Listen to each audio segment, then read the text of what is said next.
Hi. Per your request, I finished analyzing the possible alternatives we can find in order to reduce the risk of changes in the foreign exchange rates. First off, I would like to start by letting you know that I will assume that our goal as a company is to increase our gains by saving money in purchasing goods overseas. Um, I know that this will allow us to decrease the cost we're currently paying for the vitamins in the US. As you know, Mexico is currently at 18.36 pesos per 1 US dollar. I would like to also mention that at this moment, many companies are actually adventuring into the international market for different reasons, such as outsourcing goods and services. I would like to also mention an example. There are companies outsourcing customer service centers to Mexico as the labor is cheaper. In our case, this will also apply to us because of the amount of goods we'll be obtaining for that price. Um, Also, it's important to mention that doing business internationally comes with its own risks. Once we are in the international business, it will require us as a company to deal with the fluctuation of the exchange rate, or better called volatility. As you're aware, the exchange rate involves in translation of 1 US dollar into pesos. This can bring risk into our company when purchasing goods as it will affect our financial statements.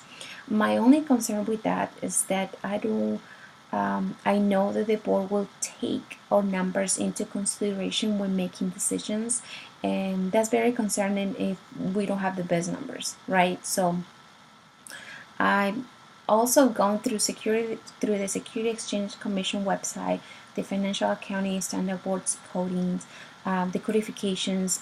I've gone through articles, blogs, and statements in regards to dealing with foreign exchange rate. And after looking at all the options, I believe our best bet or our best chance to manage and reduce risk of volatility of the exchange rate is by having a forward contract, which will require all the future transactions to use an agreed exchange rate between us and the third party. For the past 12 months, the Mexican peso has stayed between 18.35 to 18.75 pesos per $1, which makes me believe that there won't be any drastic changes. But it is also important to mention that when there was a drastic change, it happened overnight, it happened within the month. So as a company, I believe that the forward contract will reduce our risk and will allow us to manage our transactions better. I would also like to mention that by having a forward contract, we're obligated to have an amount of transactions by the due date of the contract. Now, this is when I will highly suggest meeting with management and going over our budgets for the whole year to determine how much we're forecasting in inventory, revenue, and among other expenses. Once we proceed to have a forward contract, we can be comfortable with the numbers we need to meet. Now, once again, I don't want you to think there are no risks because there are many.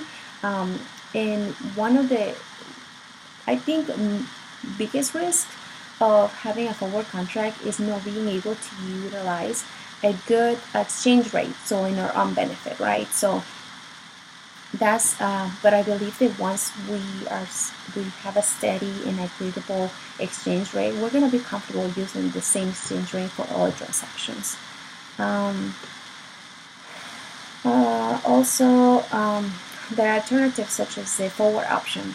In case we're not able to meet our transaction amount by the end of the contract, that kind of extends and allow us to extend our due date. Now, the SEC and the FASB also help us understand and determine if we're a good fit to do international business. Um, Anything that has to include with trading and how we can portray the exchange rates and the cash inflow into our financial statements. Now, after all being said, I would like to mention that this can be a starting point for a company to start dealing with other countries. Each company has its own requirements and exchange rates, but if we are able to reduce our costs by outsourcing our goods and even our services, we might be able to reduce our expense, cost of goods sold, among others. This is my advice in order to be successful in the international market. Do you have any feedback?